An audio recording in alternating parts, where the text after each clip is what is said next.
guys, it's Cheyenne. I'm back with another video, and in this video I wanted to discuss paranormal activity, ways that you can attract dark spirits to you, and how to go about breaking these ties.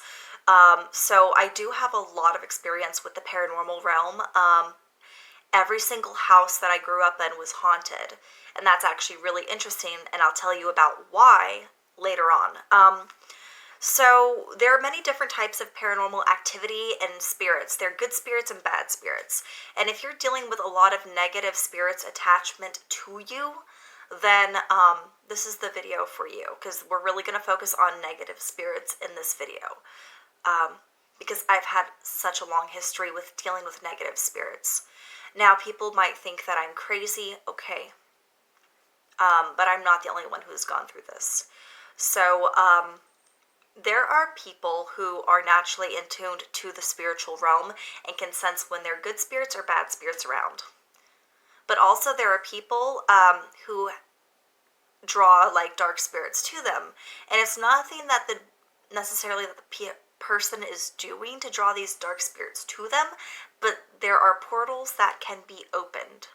So going back to the fact that every single childhood home that I lived in was haunted, the reason that was because, I'm sad to say, my family was very toxic. There was a lot of child abuse, drug use, and dark spirits. Darkness in the family. A lot of really bad people in my family. And so they opened a portal inadvertently to allowing dark spirits to step in. And I know this sounds crazy, but this is in fact what happened. So that is one way to attract dark spirits to you, is by partaking in activities that open a portal. Dark, toxic activities such as abusing children, drug use, violence, and these all took place in my home. And so a lot of my siblings saw spirits and saw dark spirits. I have two sisters who said that they saw demon faces repeatedly throughout their childhood. And it's really sad that this is what happened. So that is one of the ways that you can, like I said, attract dark spirits to you. Another way that you can attract dark spirits to you is the fact of when you dive into the occult. If you have an interest in the occult, you have to take precautions, because if you are playing with Ouija boards or you're trying to contact spirits, you really need to be careful, because when you, let's say, do anything to contact a spirit, you must be very careful in your intentions of only contacting good spirits, because if you open a portal, you are going to just allow whatever spirit is around to come in. And what happens is that dark spirits can come in. And so I actually have stories to back this up. So a friend of mine years ago was at a graveyard. And for some reason, I did not go that night, but they wanted to go and just kind of mess with the gravestones and just kind of see if there were any spirits out there. And so this one person, actually, he wasn't really a friend. He was actually kind of creepy, and I never really considered him a friend. I guess it's just easier to say a friend rather than some random dude that I knew who was in the friend group. Anyways, so he was just being kind of disrespectful at the gravestone in the graveyard cemetery. And what happened was he went to my friend's house, and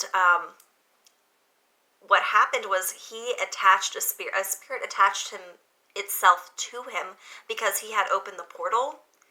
You know, you're in the cemetery, you're messing around, and he's just being disrespectful, just like kind of like probably making jokes. I'm not quite sure what he did, but he attached the spirit to himself. So then when he went to my friend's house, stuff started moving.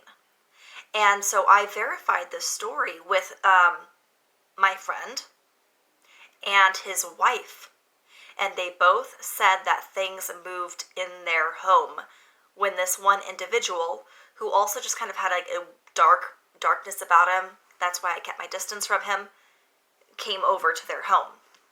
So then there are also other examples of people opening spiritual portals and bringing in dark spirits.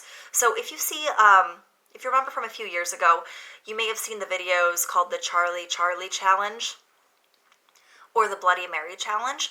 So the Charlie Charlie Challenge was like this viral thing a few years ago, which was people would write down like yes, no, and use pencils, and they would do that to contact a spirit.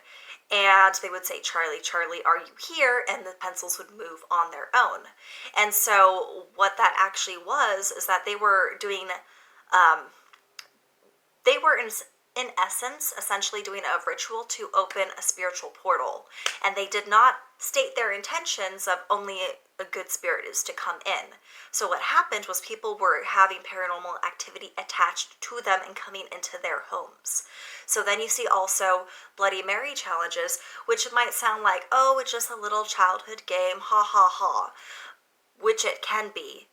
But also, every time you say something to have a spirit come, like Charlie, Charlie, are you here, Bloody Mary, you are opening that portal and you're not stating your intentions, so dark spirits can come in. And then you see the other videos of people playing with Ouija boards and people can get possessed and creepy stuff can happen. Well, because you're opening the portal and then you're allowing the dark stuff to come in. So that is a way that dark spirits can come in and attach themselves to you. Now, going back to my childhood, dark spirits were very prevalent in every single childhood home because there was so much child abuse, drug use, violence, and darkness. Now, in my adult life, I always found that I had like paranormal activity in so many different houses that I lived in. Sorry, my camera died. So I found that as an adult living on my own, a lot of my homes had paranormal activity prevalent there. And it wasn't that I was, violent or I'm not abusing anybody. I had nothing going on that was going on in my childhood home. But what happened was a couple of things. So there was some residual scars and trauma that I was exposed to from my childhood, and that kind of had that thread of attachment to the portal, which had allowed dark spirits to come in the first place when I was a child. But on top of that, I am naturally spiritually in tuned, so I can sense when there's a good spirit or a dark spirit around. So when spirits see somebody who is, spiritually in tuned, they just know and they'll kind of attach themselves to you, or not necessarily attach themselves to you, but they might visit you a lot and try to mess with you. So, and it took me years to figure this out, and that's why there are no more dark spirits around me. But because I learned how to figure it out, and I'll get to that in a minute. So, I had a lot of interesting encounters living in different homes as an adult, and I'll share some of those encounters with you. One time I bought a water bottle, a really nice water bottle, and I was sleeping, and the cat woke me up by just meowing, meowing, meowing, and it was a very quiet cat, and I was like, oh, whatever. And I went back to bed, and the cat was just crying, meowing, and I roll over, and I try to ignore it, and I woke up, and I went to the kitchen, and my water bottle had literally been ripped in half. And if I still have photos of it, I will post them somewhere in the video. But if not, I apologize. Anyway, so there was that. There was another encounter where I was sleeping, and there was a bag of like laundry like at the foot of where I was sleeping, and I literally kept hearing a pounding on the wall, and I would see the bag also being stomped, like I saw the bag being crushed as if something were stomping on it. And these terrified me for years. I was like, oh my gosh, I can't really talk about this, people will think I'm crazy. But things like that were happening.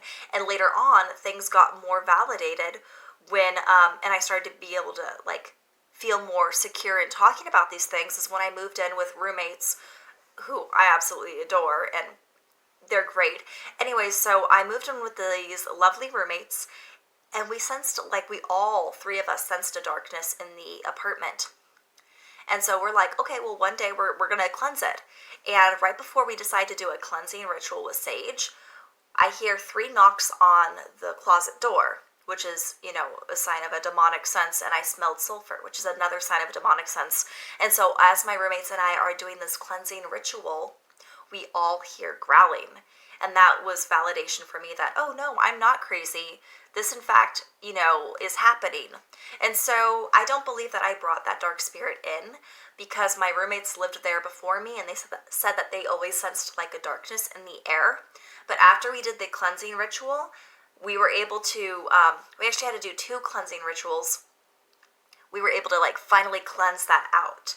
And I want to also state that before this happened, as I was going through my spiritual journey as an adult, I started to face a lot of paranormal activity, and it was quite terrifying. So around 2 years ago, I started to get even more so like this dark energy around me, and it started off with like me sleeping. And when I slept, I had these really vivid dreams, but I had paralytic dreams where I could not move. And one time I was sleeping on my stomach, and I realized that I was asleep, but I couldn't move. Like, I was conscious, I was aware, and I felt something press its hand, what felt like a hand, against my back into the bed, and I couldn't breathe. And finally it stopped. But it was incredibly terrifying. And these things would happen. This is around the same time that my water bottle got ripped in half. And so these dark energies were around me. And I started to learn how to banish them, I suppose. So I started looking into spirituality and connecting to what I believe the higher power is. And that is, universe, God, higher being, light, whatever. I call it God. And I would connect to God in my spirit and do like this meditation where I just 100% put my spirit energy and heart into connecting with God. But then also I would do cleansing rituals and saging, and I made a great video on an easy, powerful cleansing ritual, which I would use a lot, and that helped me so much. And then I just, was able to, like, before, when I would sense a dark spirit around me, I'd get kind of scared and try to ignore it and hope that it wouldn't know that I knew it was there. But now, the very few times that I sense something dark, I can just look at it and say, go away. Because you can have that power as an individual to say, go away, leave me alone. And I'll say it. I can say, go away, and it will leave. And that's just, because now it's not like there's any dark spirits attached to me, but it's the fact that I'm a spiritually in tuned person. So if a spirit's around, it's just going to kind of poke at me and try to say hello. And when I say that, I'm not saying that I see dead people walking around. I do have encounters where I see spirits with my eyesight, I actually see spirits, but mainly it's just a sensation. Like, I can sense, oh, there's a good spirit around me now, or there's a dark spirit that's just trying to pop in and bother me, and I'll just say goodbye. Leave me alone. You're not welcome here. And it will go. But yeah, no, rolling back to me seeing actual spirits, I do have an interesting story for you. One day when I was driving home from work, it was around twilight, I stopped at a stop sign, and like I said, it was twilight, but you could still, there was plenty of daylight and sunlight still present. And I stop at the stop sign, and I see a man with a blue shirt, dark hair, and jeans, and he is walking in front of my car. I stop, I see him, I slow down, and as he's walking, he literally just dissipates into thin air. And that is one encounter that really sticks out. I've made another video, a 20-minute video on my multiple paranormal encounters, so I would go ahead and check that out if I were you. Yeah, and so I just want to make this quick video to state different ways that people can allow spirits in, and that is through toxic means, having a lot of darkness and toxicity in a home, playing with Ouija boards, losing my voice, playing like games like Bloody Mary, Charlie Charlie, anything that just says, hey spirits, we're interested. We want to know if you're here or not. And not stating an indefinite intention that you only want good spirits present. Because if you don't state that intention, whatever spirit you want, whatever spirit is around is just going to pop right in and mess with you. And then you have to cleanse it out. And it's a thing. And it's a process. And it's difficult. So I wanted to share this with you. Actually, I have another story real quick. One time, like every night, I would see like a spirit walk outside my bedroom window. And this was like when I was 15. And my mom thought I was like crazy, which is stupid because so many of my siblings have seen spirits and whatnot. But anyways, I decided to be like, no, I'm going to prove that there's a spirit outside my window. And I lifted up the blinds and I took a photo of it one night as it's passing by my window. Probably, I want to say like around 11 o'clock at night. And sure enough, you can see the spirit outline of a man's face staring back at me. And I think I lost that photo. This was like taken on a digital camera 10 years ago when I was 15. So I'm sorry, that photo is long gone. You just have to take my word for it. Anyways, I hope this video helped you. If you liked it, please go ahead and hit like and subscribe. Okay, I love you all. Peace out.